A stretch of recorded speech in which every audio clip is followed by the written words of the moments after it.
So it is Tamara. Thank you so much for coming back to my channel. Welcome back. Today I'm going to be doing a little bit of a vlog. This is a little bit of a vlog. I thought it would be kind of interesting to kind of let you in on what I've been doing recently, especially after I accepted a publishing contract. I'm going to be doing a book, which I'm halfway done with, on intergenerational racial and family trauma. And a lot of you have shown tons of interest in that book already. It is a work in progress, of course, as any book is. I'm really just hoping to zone in on the important pieces and components for you guys. So sometimes I do teletherapy, sometimes I do just consultations for the day, which are kind of like mini sessions with a different legal and ethical aspect to it, you know. I will put the definition of consultation, psychotherapy, and counseling in the description box for you, because I think a lot of people get confused about what that is, you know. So I like giving you guys education in my vlog, so I'll put that in the description box below. But, you know, sometimes I come in for therapy, sometimes I come in for counseling, which is really just kind of like a distant kind of, you know, recommendation kind of thing. And then sometimes I come in for you know, consultations and book writing. And it's a pretty busy day. So I actually have a client coming up here in about 15 minutes. And what I did when I came through the front door is, you know, of course, I, you know, regulate the temperature, because I can never get it right in this place. It's either too hot or too cold. There's no in between. You know, that is so aggravating, because I could spend a good 10 minutes on trying to figure out, is this going to be too hot for clients? Is this going to be too cold for me? Like, you know, it's so aggravating. And as a matter of fact, here's what I've been doing, guys. Let me show you. Down here, I don't know if I'm doing it right. Yeah, here I am. I have a little bit of a space heater because I seriously cannot figure out what the temperature should be. I feel like that's it, I think. I can't figure out what the temperature is. So I leave the heat on a particular setting, and then I put on my space heater. Like, I give up, you know. I'm a therapist. I don't know what the heck I'm doing when it comes to like temperature. So here's what I do, guys. I come through the front door, I regulate the temperature, I turn the lights on, you know, I make sure that I check my voicemails. I do a little bit of checking my email if I didn't do it at home today. And then I get ready. So I get ready to do some things. So right here on my desk, and I've showed you guys this before, I'm going to show you now. So here's what I'm doing. And I'm going to like give you a little bit of an inside look if I can angle this correctly. There we go. So here's what I do. So I click into my computer system, of course, and I start going to my Word document. Okay, if I can get any of this to cooperate. My computer is so slow, guys.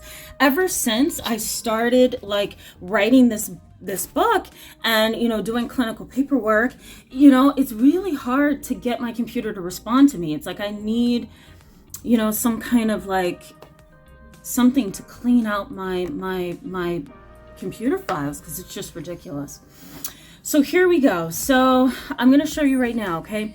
So here we go. So you know, I'm clicking into my Word document. I'm going to show you chapter 7. So I'm going to click on chapter 7 here. Hopefully chapter 7 will come up. And sometimes I need, while we wait on that, I'll explain this. Sometimes I need a little bit of, you know, downtime before I begin writing again, you know. I'm just kind of bouncing all around the book, you know. In order for me to get to a certain place where the publishing company would say, you know what, we want to work with you, I had to do a proposal, which was about maybe 12 to 15 pages. And then in addition to my proposal, I had to do 2 chapters. So I did chapters 1 and I did chapters 2. So the proposal, which was about 12 to 15 pages, and then chapter 1, which was about 12 pages, and chapter 2, which was about 12 to 15 pages as well. And I had to really write all 3 of those things as if I was actually writing the book. And so, you know, getting it right was the goal, so that it could be approved, you know. So now I'm just kind of bouncing around and my computer is still on pause, guys. But right now I'm just kind of bouncing around. So, you know, I have to do like 2 chapters every date that the manuscript, part of the manuscript is due, if you know what I mean. So the way that a publishing company breaks down how to submit things is you have a deadline. So they give you 3 months, 6 months, 12 months, usually not 12 months, but it's about 3 months, 6 months, sometimes weeks to get certain pieces of your book in. So I've already submitted the proposal. I've already submitted the contents, the table of contents. I've already submitted chapters 1 and chapter 2. So now they're waiting on me to give another 2 chapters, and those 2 chapters is going to be chapters 7 and chapters 4. So I can kind of bounce around a little bit. And I try to be creative. And this is for those of you who are writers or aspiring writers, and you want to know a little bit more about how I've gotten the process done, you know, and how we sometimes think. I don't consider myself a writer. I consider myself an advocate and a passionate psychotherapist. And I really, you know, also consider myself like a social justice warrior in a sense, right? So I can actually put my passion into my chapters and into my book to really get across what's wrong and what I think needs to be changed. Doesn't mean I'm a writer by any sense, you know what I mean? That's my brother's job. You know, he's the writer and the actor and so forth, not me. I don't want that world, but you know, he's really good at that. I'm not. So I'm more of a, let me take my hot emotions and put this into writing because this needs to be changed, you know?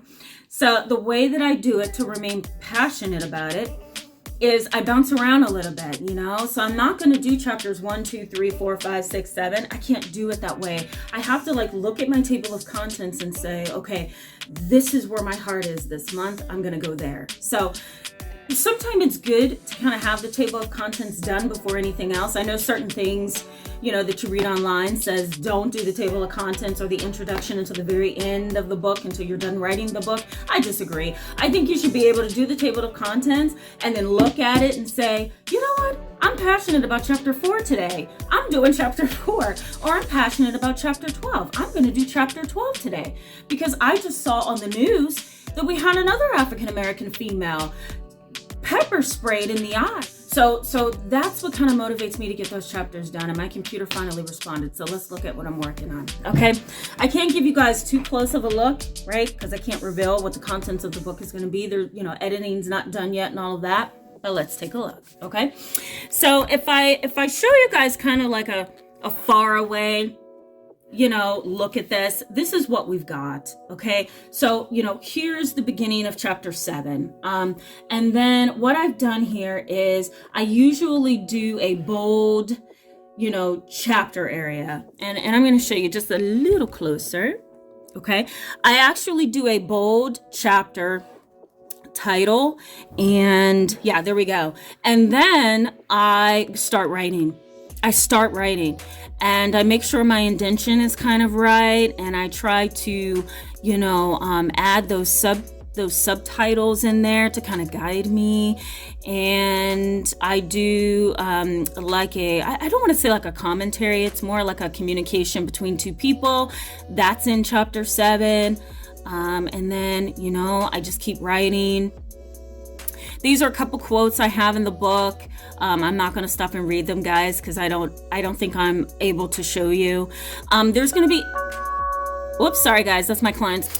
But I'm also doing some activities in the book as well. So I explain, you know, what depression is, what PTSD is, you know, and I give a table, and I really like take some time to like add the things that need to be in here. I really am like really working on this throughout my work week. It's hard being a therapist while also writing a book, and it's hard to write a book that really penetrates the heart and soul and mind of people and really connects while being a therapist and having to emotionally connect, you know, and while, you know, doing YouTube videos to kind of engage you guys. Like, you guys are my number 1 audience, and so, you know, I really like connecting with you. So trying to remain passionate in those areas while also trying to manage my family and really kind of, you know, stay connected to them as well.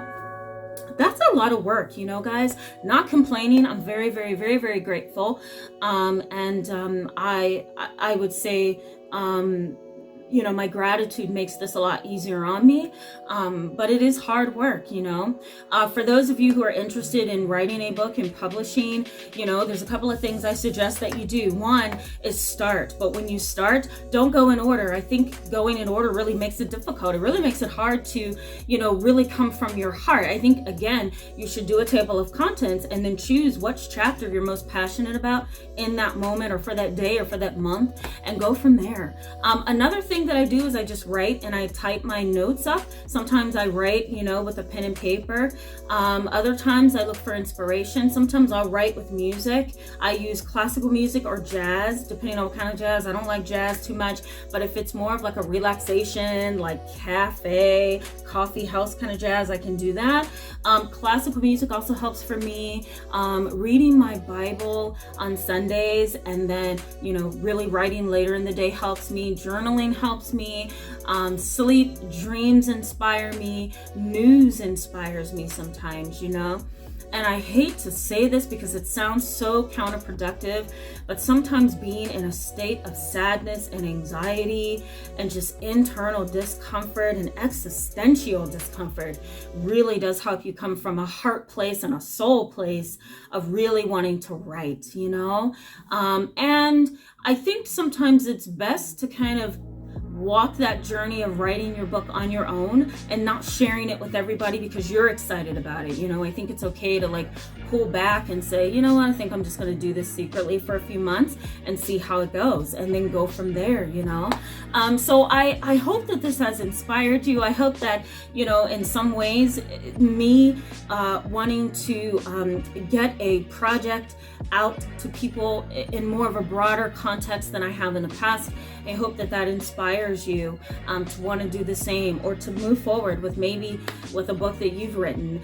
You can also take a self-published book, guys, and you can sell it to a traditional publisher and they might buy it. And that's another way to get, your work out to a wider audience, So thank you so much for being with me today, guys, in this blog. I hope it was a little bit inspiring and helpful to you. I'm going to come back with a video on emotionally detached parents because I think I need to give you some suggestions on how to manage that, You guys really liked the video that I did on Wednesday, but I want to give you some tips on how to manage this. So we'll get to that. I'll see you soon.